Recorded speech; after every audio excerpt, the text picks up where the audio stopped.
Classes. तो आज हमारा क्वेश्चन है why is equilibrium constant related to E naught cell and to E cell.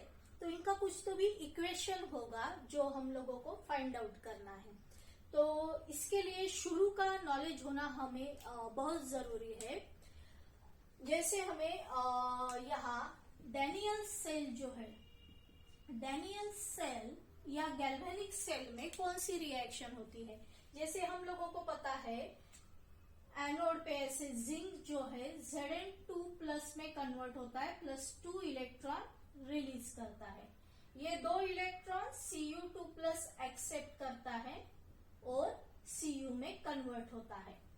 तो ये जो Zn2+ के आयंस जो है, बहुत सारे Zn2+ के आयंस रॉड से निकल के सॉल्यूशन में जा रहे हैं।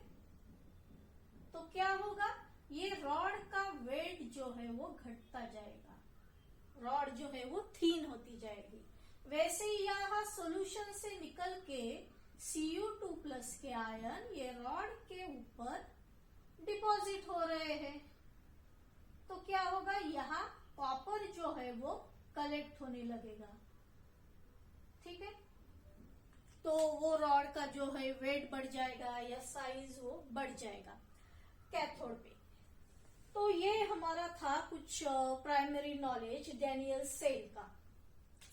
हम लोगों को पता है कि जैसे यहाँ से Zn2+ के आयन निकल रहे हैं, 2 इलेक्ट्रॉन जो है थ्रू वायर कैथोड की तरफ जा रहे हैं। तो इलेक्ट्रिकल सर्किट में इलेक्ट्रिकल करंट फ्लो हो रहा है, जिसकी वजह से सेल में पोटेंशियल डेवलप हो रहा है। पोटेंशियल कितना होता है एट स्टैंडर्ड कंडीशन, 1.1 वोल्ट। अगर स्टैंडर्ड कंडीशन मेंटेन करते हैं, 1 मोलार अगर कंसंट्रेशन है या ZnSO4 का सोल्यूशन या CuSO4 का सोल्यूशन, ठीक है। टेम्परेचर भी suppose at 298 kelvin standard condition अगर मेंटेन की, तो यहाँ एक वोल्ट मीटर अटैच कर देंगे जो पोटेंशियल को मेजर करेगा। शुरू में क्या होता है कि पोटेंशियल ज्यादा ही होता है, लेकिन धीरे धीरे पोटेंशियल की वैल्यू कम होने लगती है। मतलब अगर ये सेल शुरू कर दिया, वर्क हो रहा है, तो ये सेल का वर्किंग क्या चलता ही रहेगा या सेल बीच में बंद भी पड़ सकती है। तो ये जो है सेल शुरू में वर्क करेगी, शुरू में पोटेंशियल भी ज्यादा रहेगा, लेकिन जैसे जैसे टाइम पास होते जाएगा वैसे वैसे पोटेंशियल की वैल्यू कम होती जाएगी, जो हमें वोल्ट मीटर से पता चलेगी। क्यों कम होती जाएगी, क्योंकि यहाँ से जिंक के आयंस निकल के सोल्यूशन में आ रहे हैं। यहाँ फिर और ज्यादा जिंक के आयंस जो है रॉड से निकल नहीं पा रहे, क्योंकि इतने ज्यादा Zn2+ के आयंस हो रहे हैं कि वो एक दूसरे को रिपेल कर रहे हैं, जिसकी वजह से इलेक्ट्रॉन भी ट्रांसफर नहीं हो पाएंगे। तो इलेक्ट्रिक करंट नहीं रहेगा, तो पोटेंशियल नहीं डेवलप होगा। हम लोगों ने सॉल्ट ब्रिज भी यहाँ जो है, सॉल्ट ब्रिज का भी सेटअप किया है, सॉल्ट ब्रिज भी वहां डाला है। सॉल्ट ब्रिज का क्या काम है, to maintain the electrical neutrality. वो इलेक्ट्रिकल न्यूट्रलिटी को मेंटेन कर रहा है। यहाँ Zn2+ के आयंस जो है सॉल्यूशन में इंक्रीज हो रहे हैं, तो Cl- के आयन आ रहे हैं, वहां भी K+ के आयन जो जा रहे हैं, चार्ज को इक्विलिब्रियम रखने में मेंटेन कर रहे हैं। लेकिन फिर भी हमें तो पता है कि सॉल्यूशन में Zn2+ के आयंस का नंबर इंक्रीज हो रहा है, या Cu2+ के आयंस जो है वो डिपॉजिट हो रहे हैं। मतलब सेल में चेंज हो गया है। कंसंट्रेशन अभी पहले जैसा नहीं रहा कि 1 मोलर पहले जो कंसंट्रेशन हम लोगों ने लिया था, जो आयंस का कंसंट्रेशन है वो पहले जैसा नहीं रहा। यहाँ Zn2+ आयन का कंसंट्रेशन बढ़ गया है, यहाँ Cu2+ आयन का कंसंट्रेशन कम हो गया है। तो मतलब स्टैंडर्ड जो कंडीशन थी वो मेंटेन नहीं रहती, ठीक है, वो चेंज होने लगती है। तो इसका जो प्रायर नॉलेज है हम लोग यूज करेंगे, उसे इक्विलिब्रियम कांस्टेंट के साथ रिलेट करेंगे। तो अभी पहले हम नर्न्स्ट इक्वेशन से शुरू करेंगे। तो पहले अकॉर्डिंग टू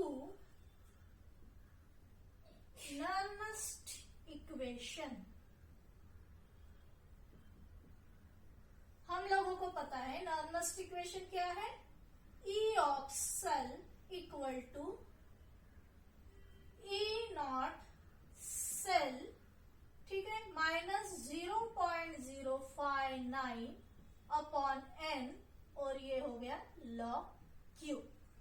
ठीक है, या log Q हम लोगों को पता है, log Q क्या होता है, फिर से लिख देंगे, E of cell equal to E naught of cell minus 0.059 upon n।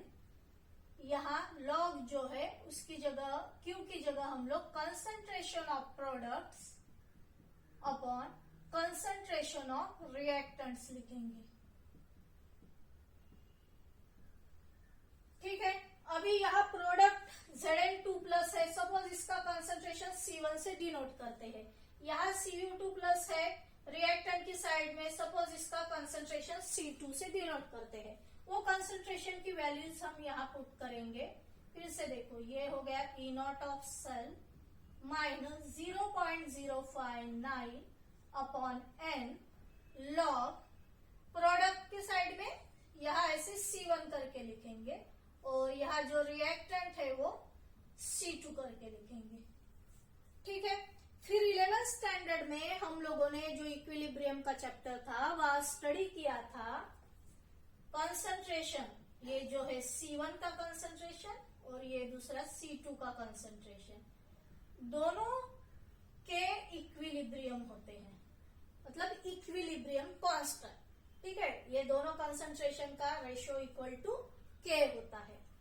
तो अभी हम क्या करेंगे, फिर से ये लिखेंगे, E of cell equal to E naught of cell minus 0.059 upon n log, इसकी जगह क्या लिखेंगे, K, इक्विलिब्रियम कांस्टेंट। ठीक है, अभी ये जो है, अगर डेनियल सेल हम लोग स्टडी कर रहे हैं तो जैसे मैंने बताया कि कुछ देर बाद पोटेंशियल जो है वो 0 हो जाएगा। ठीक है, पोटेंशियल की वैल्यू 0 हो जाएगी, सेल का पोटेंशियल जो है वो 0 लिखेंगे, फिर क्या मिलेगा, E naught of cell minus 0.059 upon n log K equilibrium, ये हो गया इक्विलिब्रियम कांस्टेंट। ठीक है, तो अभी जो है रिलेट उन लोगों ने कहा है कि E naught of cell, E cell and why is equilibrium constant is related. तो यहाँ से हम लोगों को जो रिलेशन मिलेगा, जैसे यहाँ जो रिलेशन मिल रहा है उसमें E नॉट ऑफ सेल है, E सेल है और K इक्विलिब्रियम भी है। तो जब भी इक्विलिब्रियम होता है EMF ऑफ द सेल 0 होता है। तो अगर हम लोगों को K इक्विलिब्रियम की वैल्यू फाइंड आउट करनी है तो क्या करना पड़ेगा, अभी ये स्टेप में क्या करेंगे अपन, ये जो है E नॉट ऑफ सेल एक साइड में ले लेंगे, E naught of cell equal to, ठीक है, ये इधर आके माइनस होगा, ये ऑलरेडी माइनस है इसकी वैल्यू, तो ये भी अभी पॉजिटिव हो जाएगा, 0.059 upon n log K equilibrium. ठीक है, तो ये लास्ट का हम लोगों को जो इक्वेशन मिल रहा है,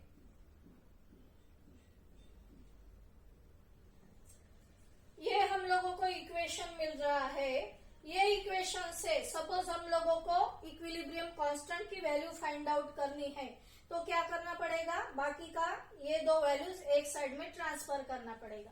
तो हम लोग थोड़ा यहाँ ये करते हैं, जैसे E नॉट ऑफ सेल है, E नॉट ऑफ सेल, ठीक है, या डिवीजन में है तो मल्टीप्लाई कर देंगे into n upon E naught of cell into n, ये मल्टीप्लीकेशन में है तो इसे नीचे ले लेंगे 0.059।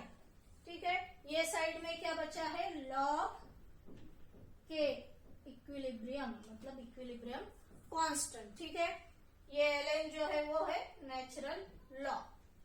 तो यहां से अगर K इक्विलिब्रियम की वैल्यू फाइंड आउट करनी है, ठीक है, तो ये जो लॉग है इधर जितनी भी वैल्यूज रहेंगी उसका एंटी लॉग लेना, तो हम लोगों को K इक्विलिब्रियम या इक्विलिब्रियम कांस्टेंट की वैल्यू मिलेगी। तो क्वेश्चन किसी तरह से भी आ सकता है कि how to calculate the value of equilibrium constant, by using Nernst equation, या ये टाइप का भी क्वेश्चन रहेगा, why is equilibrium constant is related to E naught of cell and E cell.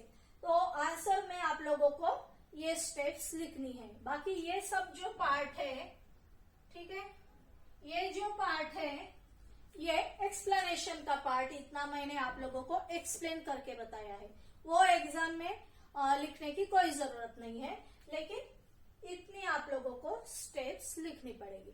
ठीक है, तो इस तरह से क्वेश्चन का आंसर लिखो, और अगर ये क्वेश्चन ज्यादा से ज्यादा 2 मार्क्स के लिए एग्जाम में आएगा, तो अच्छे से प्रॉपरली लिखो तो आप लोगों को 2 मार्क्स मिल जाएंगे। So thanks for watching this video.